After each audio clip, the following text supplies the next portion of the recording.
sommes très heureux de revenir cette année à l'IAA de Hanovre, un salon particulièrement d'affluence et donc nous attendons énormément de clients et de partenaires sur le salon d'Hanovre. Aujourd'hui, nous avons décidé de faire un focus sur nos filiales allemandes, avec notamment la filiale Kersner, qui est la filiale de fabrication et de design de groupes frigorifiques. Donc nous avons mis en avant les produits vannes, fourgons de la marque Kersner, ainsi que Lamberet Deutschland. Nous présentons sur ce salon de l'IAA l'évolution de nos gammes de transformation véhicules frigorifiques sur base véhicules électriques. Donc, dans la continuité de développement, nous avons ici présenté le Vito dans sa version électrique avec le groupe Cooljet E106 qui garde les mêmes caractéristiques et les mêmes niveaux de performance, à savoir un très faible niveau de consommation électrique. Donc, sur ce véhicule en particulier, nous avons ajouté une batterie additionnelle qui permet, lorsque le moteur du véhicule est éteint, d'avoir une autonomie d'environ 2 heures. La batterie se recharge en roulant avec le véhicule. Lamberet est orienté aujourd'hui vers une feuille de route pour les 10 prochaines années qui tournera autour d'un certain nombre d'axes très importants pour nous et qui répondront aux défis climatiques qui sont devant nous et qui sont déjà présents sur la scène internationale. Le premier axe important pour nous, c'est d'améliorer l'isothermie de nos véhicules, donc travailler avec des matériaux innovants, travailler avec des matériaux éco-responsables. Donc nous sommes ici avec le dernier né des véhicules de la famille des transformations Kersner, donc avec le Ford Custom, donc qui est effectivement sur la base 100% polyuréthane, avec une isolation renforcée et un équipement, donc groupe 100% électrique, Cooljet 106, avec toujours les mêmes niveaux de performance, basse consommation électrique, ce qui permet d'être connecté directement avec l'alimentation 12 volts du véhicule.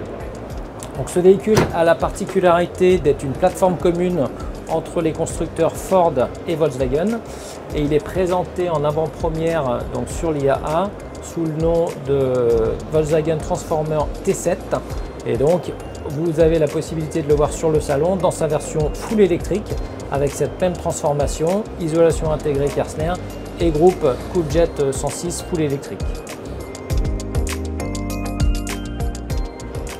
Nous passons à un véhicule avec un modèle un tout petit peu plus gros qui est l'Iveco Daily électrique avec son équipement frigorifique et son groupe de Cooljet 206.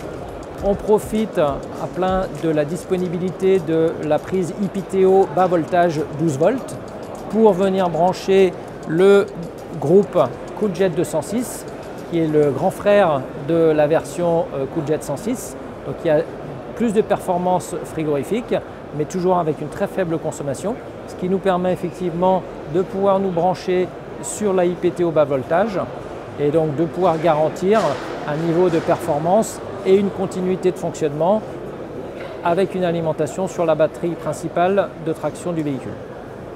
Un autre axe de travail sur notre stratégie, c'est d'avoir la sobriété des groupes frigorifiques. Donc évidemment, moins de consommation est extrêmement important pour le groupe Lamberet. Dans la gamme des véhicules industriels, nous présentons sur base châssis MAN 18 tonnes un porteur typique de distribution en version vraiment allemande, c'est-à-dire une ouverture arrière triple battant pour la distribution et un aménagement intérieur double compartiment avec une cloison longitudinale, 2 tiers pour le stockage des rôles et 1 tiers pour la partie congélation.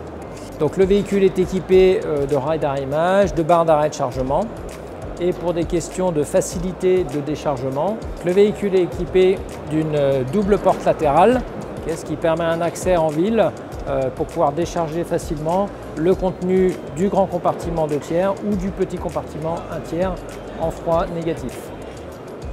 Un autre axe, ce sera les services connectés, les services aux utilisateurs, donc avoir une très bonne connaissance des besoins des utilisateurs et de travailler les services connectés. Il faudra aussi gérer l'énergie, l'énergie électrique principalement, le stockage et la gestion de l'énergie va être un axe de travail très important. Et enfin, la fin de vie des véhicules, l'économie circulaire. Nous sommes très attentifs à ce que nos véhicules vont devenir au-delà de leur utilisation standard.